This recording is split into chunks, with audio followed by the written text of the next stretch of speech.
Welcome back to the Terry and Jesse Show. I'm here with Father Charles Murr. We're talking about the persecuted church, whether it's in Mexico or in China. And we started with France. We started with France. I should make exactly all the churches being burned down. Yep. Well, here's my story. Back in the early 90s, I got a call. They said there's a priest that's got out of China, and he's been persecuted. He's older, he's elderly, he's retired, and he's got some medical needs. And so I said, yeah, I'd be happy to take him in. So we took him in, and he started to tell my kids stories about the church in China. And you know how you brand a cow that says that cow is mine? Yeah. Mm-hmm. Well, they did that to him because he only did one thing. He told a story that he would not acquiesce with the issue of the Holy Father. He would not say, I won't follow the Pope on the Catholic teachings. I'm not going to follow the patriotic church. They call this the state-run church. And for that, they branded him on his arm. And they said, now we know where you stand, and you will be a marked man in China. And they persecuted him. They put him in prison. He spent years in prison, not being fed very well. His health went south. And this is not unusual. This is just one case that I personally met. Mm-hmm. And the stories he told my children, they were of age like maybe 7, 8, 10 years of age, 12. To this day, they remember those stories. And so anyhow, we were able to help him. He finally relocated to Houston, Texas. I was down there years later at a conference for something. I was giving a talk down there. And who comes to me? This elderly Chinese priest on a cane telling me, Terry, how are you? And I'm, Father, so good to see you. I'm glad you're still on this side. You know, I mean, but hey, so anyhow, that moved me. And so I always have a very a strong sense of the church in China, praying for them. And I also have many people who send me texts, the underground church in China. I get probably 4 or 5 texts a day from China telling me what's going on. Yes. So I'm connected there. Here's the other story. And you know this seminary, Dunwoody, New York. It's the Archdiocese Seminary for the New York Diocese. I get a call from my friend, Father Matt O'Donnell. He says, Terry, there's a seminarian, he's getting ready to be ordained, and his parents were murdered by the communists in China. And, you know, they're very strong Catholics. And as you know, a lot of times the parents end up buying the chalice for their son. And it becomes very special to the priest, obviously. Well, in his case, his parents were dead, and he was in need of a chalice. Well, at that time, I had been involved with a Jesuit retreat house called Manresa Retreat House in Azusa, California, and they were closing. And I was getting the statues and 10-foot crucifixes moved to Mother Angelica's, their Alabama, I should say their chapel. Yeah, and I can remember sending stuff to the Panama, some Mexico. I got altar rails. I got all kinds of things, chalices.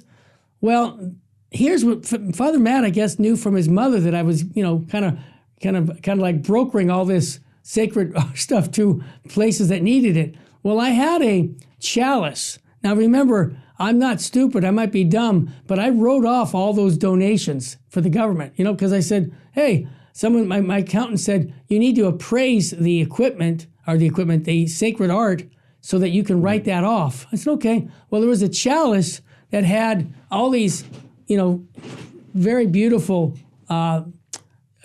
jewels in it. It was valued over $10,000 chalice. Well, today probably that's not that much, but 35 years ago it was a lot of money.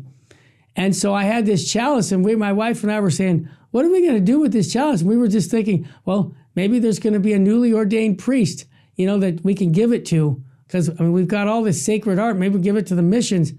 We had just amazing things that we could give to the church. And so when he called, we said, okay, I can overnight this chalice to Father on one condition, and I'm still benefiting from this.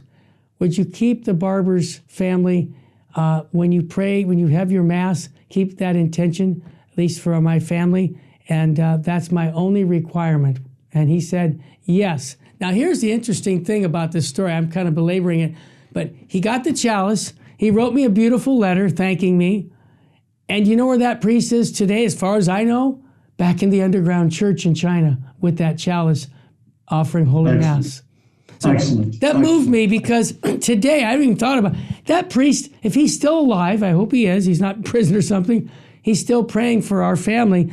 And he has that sacred chalice. And I know for one thing, if he has anything to do with it, he'll pass that on to another generation, because that's not something you go to your grave with. You pass that on to the next priest. So, Father, that's my story about the Church of China. That's wonderful. That's wonderful. Yeah, God is good. Look, it's just people should know, and especially Americans. Canadians are already learning this the hard way. Oh, yeah. They've also got a government which is an outrageous government.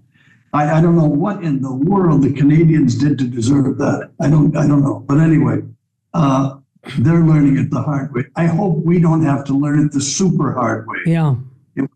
Beginning a few years ago when they started investigating Catholics, our federal government and the FBI, I could not believe this was happening in the United States. Yeah. Especially those who attended the Latin Mass. Remember that? Yes, of course. And there, just a quick note, I've just listened to a podcast of a FBI agent who's Catholic, and he's retired. He came out. He's a whistleblower.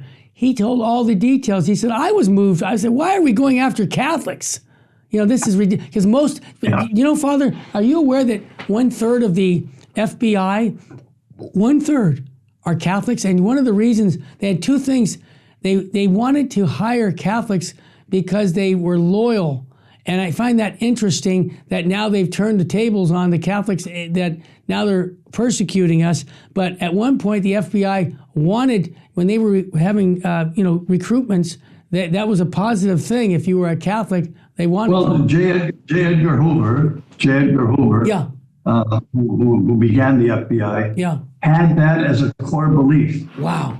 Oh, by the way, all of this that he was a transvestite and all of this, Yeah. don't believe it. That's garbage, absolute garbage. Yeah.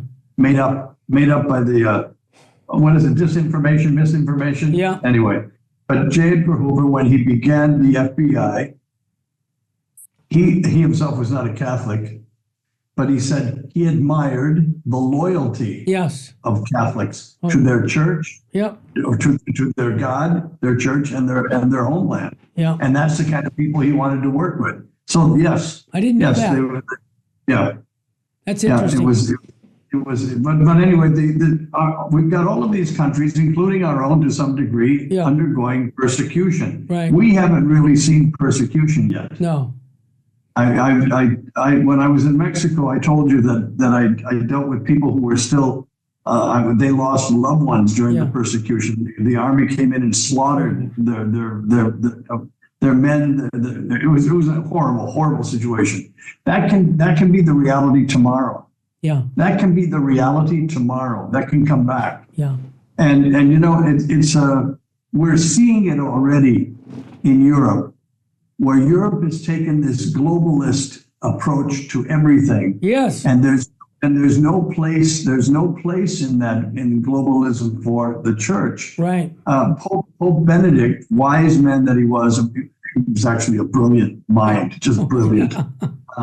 He said he protested the establishment of the European Union for one reason. He said they refused to include the word Christian, not Catholic, Christian. Yeah. He wanted to put into their constitution that our values in Europe are Christian values. Right. No, couldn't do that. That was too much for them. Well, good. Let's see how far they get without Christ. Let's see how far they get. Because everybody I've known in history, and I'm kind of a history fanatic. Yeah. I love history. Sure. Everyone I know who's absolutely opposed Christianity, who's opposed Catholicism, who have gone after it, who have been enemies, end up dead. Yep. along with their movement. Yep. And it all dies. And the church somehow survives. So we'll see how it goes for them.